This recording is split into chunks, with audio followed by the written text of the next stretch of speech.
Ouais. Ouais, il s'est passé quoi du côté du Barça? Le numéro 6, c'est comment? Y a pas? Bah, et Nico Williams quand même. On était à ça là quand je suis parti. Toujours pas non plus Nico Williams.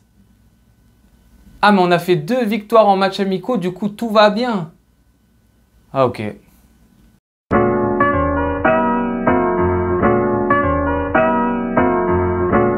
Les amis, je suis de retour de vacances, je suis super content de vous retrouver, de retrouver également mon petit FC Barcelone que j'ai laissé un petit peu de côté, qui est parti aux États-Unis tout seul dans son avion. J'ai laissé aussi les premiers matchs, etc.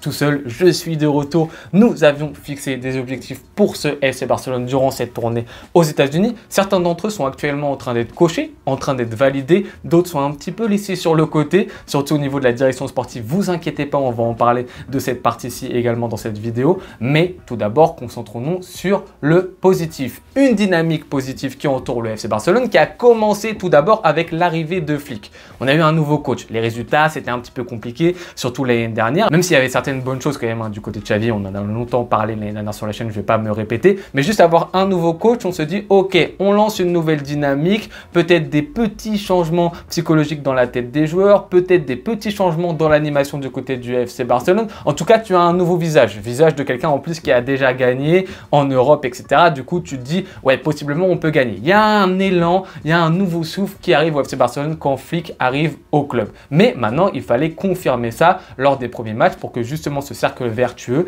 il continue de s'agrandir. Et donc ça, c'est le côté positif de ces premiers matchs durant la tournée aux États-Unis, c'est qu'on les a gagnés. Manchester City, Real Madrid, 2 gros noms qu'on a battus. Alors bien évidemment, c'était des équipes C du côté des 2 équipes, mais nous aussi, on avait une équipe C. Du coup, les niveaux de force, ils étaient un peu égaux. Bien évidemment, il ne faut pas faire de conclusion trop hâtive par rapport à ces résultats, mais c'est quand même 2 victoires. Donc c'est des dynamiques qui sont positives. Si on les avait perdus, ces matchs-ci, je pense qu'on aurait déjà eu dans les journaux, dans la presse, sur les réseaux sociaux, ouais, le début de Flick, il est mitigé. Ça marche pas forcément avec le FC Barcelone, etc.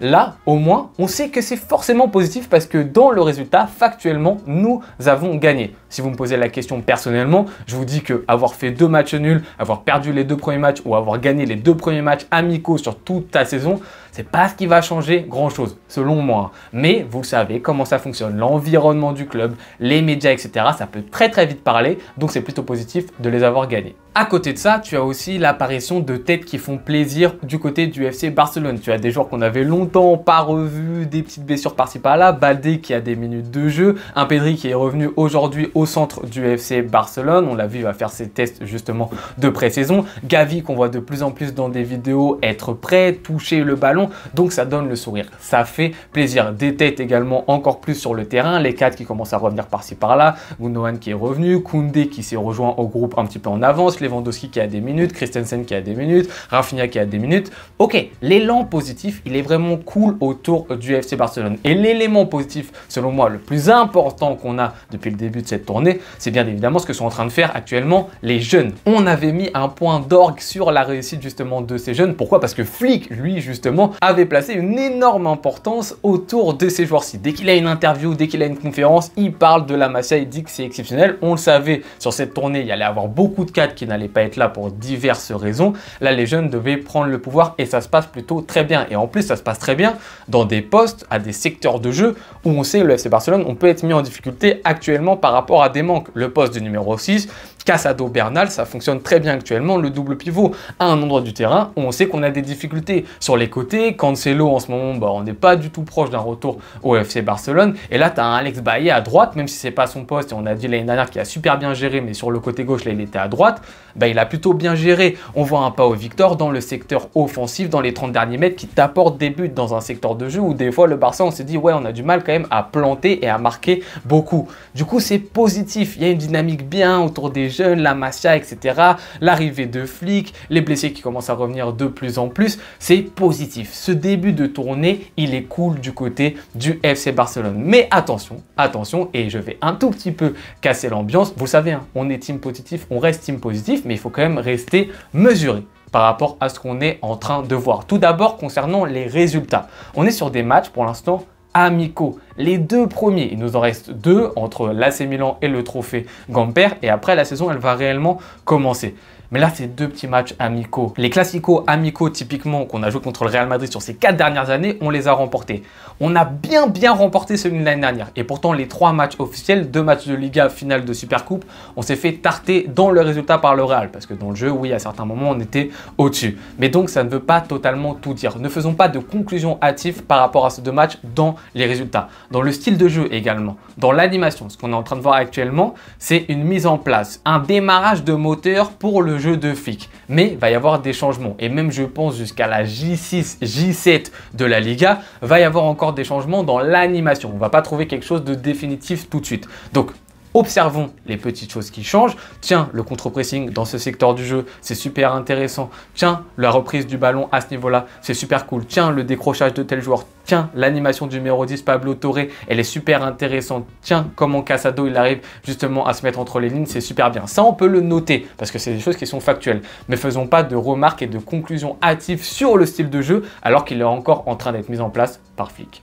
Ne faisons pas également trop de conclusions hâtives sur le niveau de nos jeunes. On l'a dit, c'est positif. Et c'est très bien ce qu'ils sont en train de faire parce qu'on l'a dit dans les objectifs. Il fallait justement qu'ils se servent de ces petits matchs pour se mettre en avant. Mais ce qu'on est en train de voir actuellement, ils le réalisent dans des matchs amicaux. Il y a un petit peu moins de pression quand même que quand il y aura des matchs officiel. Vous savez, une saison, c'est long. Il va falloir avoir de la continuité. Il va y avoir des matchs à pression. La pression du FC Barcelone, c'est quelque chose de très important. Alors oui, factuellement, là, il y en a certains qui réussissent très bien durant la tournée. On ne leur enlèvera pas et il faut le noter et c'est super positif.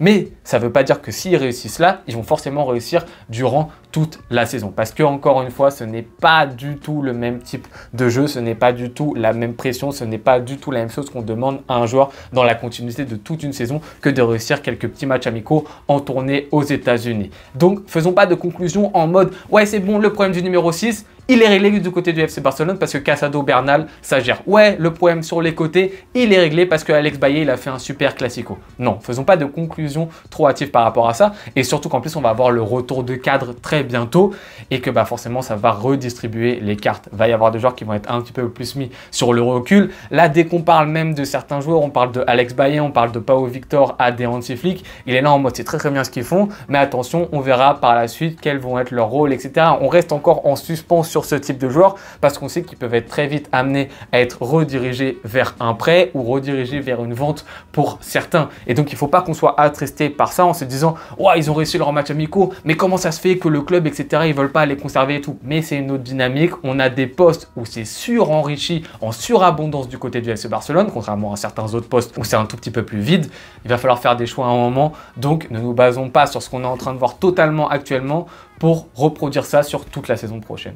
Et enfin, pourquoi est-ce que justement j'accorde une importance à rester mesuré? Parce qu'en fait, si on ne reste pas mesuré, ce qui va se passer, c'est ce qui est actuellement en train de se passer, ce qui s'est passé hier avec Laporta qui, dans une interview, te dit « Oui, nous, le FC Barcelone, on peut recruter des joueurs si on le veut, mais notre philosophie de base, c'est de découvrir et développer des joueurs. » Là, ce qu'il est en train de faire à Laporta, c'est qu'il se sert justement de cette dynamique actuelle, de cette dynamique positive pour se mettre en retrait par rapport aux non-mouvements qui sont en train de se passer sur le mercato des transferts. Il a vu ce qui s'est passé l'année dernière, l'avènement de Lamine Yamal, Koubarsi, les Hector Fort, etc. Il a vu que la Masia, ça fonctionnait. Il voit sur ces 2 premiers matchs que ça fonctionne également, que Flick en interview, en conférence, en a bien parlé. Il voit cette dynamique autour de la Masia et il se dit « Oh là là, je vais mettre en avant la Masia, cette idéologie du Barça. Je vais appuyer en plus sur un levier qui, nous, les supporters, nous tient à cœur émotionnellement, qui est la Masia, parce qu'on ne peut pas toucher à la Masia. On sait que c'est ultra important. On adore également ce club pour ça. J'actionne ce levier-là et hop, je me dédouane de tout ce qui est en train de ne pas se passer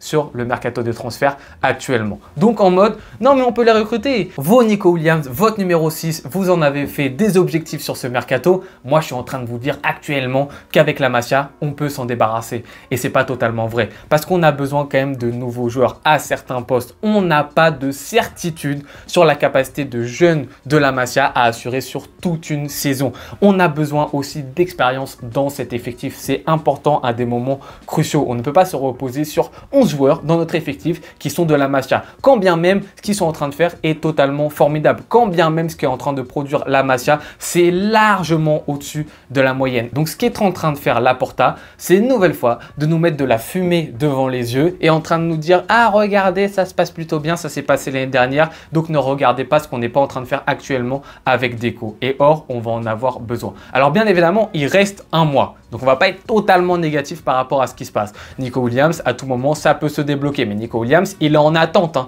Il est en attente du FC Barcelone. Il est là comme ça, les gars, moi je suis prêt. Pour l'instant, j'ai strictement rien annoncé et tout. Il faut juste que Laporta, il arrive à conclure ses deals à droite à gauche pour qu'on revienne au 1-1. Et ensuite, on avancera sur Nico Williams. Le numéro 6, je pense qu'on a compris qu'on n'ira pas le chercher, etc. sur le mercato. On va voir se débrouiller. Flick se débrouiller avec Christensen, avec les Casado, avec les Bernal. On verra ce qu'il arrive à faire.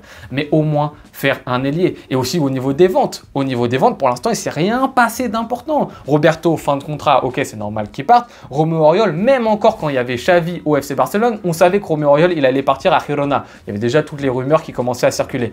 Mais sinon, tu as des joueurs qui ont des salaires importants qui sont restés là et qui restent, typiquement un Langlais. Tu as des postes, on l'a dit, où il y a du surnombre au FC Barcelone. Il va falloir faire des choses, faire des choix, soit les vendre, soit les mettre en prêt. Et pour l'instant, il n'y a aucune action autour de ça. Donc, une nouvelle fois, il reste un mois du côté du FC Barcelone, mais il va falloir vite se dépêcher et vite surger parce qu'avec ce qu'on a là actuellement, ça reste du football, ça peut passer. Ça peut passer, on peut faire une bonne saison avec ce qu'on a parce que c'est un sport qui a jamais de garantie totale par rapport à ce qu'on a et par rapport à notre contexte, mais ça peut aussi très très mal se passer parce qu'encore une fois, on a des grands manquements à des postes qui sont ultra importants. Donc voilà les amis, c'était mon mini débrief sur ce qui se passe actuellement du côté du FC Barcelone durant cette tournée aux États-Unis. L'idée une nouvelle fois, c'est pas d'être dans le négatif, etc. Vous le savez ici, c'est team positif, mais c'est de dire ok, on prend le positif, on le garde, on le conserve, on observe, mais soyons mesurés aussi. Parce qu'il y a encore des limites et il y a encore des petits problèmes au FC Barcelone. Il faut en être conscient et ne pas faire les aveugles. Je vous remercie beaucoup d'avoir regardé cette vidéo jusqu'au bout les amis. On se retrouve très bientôt. Je vous souhaite bonne journée ou bonne soirée en fonction de quand est-ce que vous la regardez. Ciao.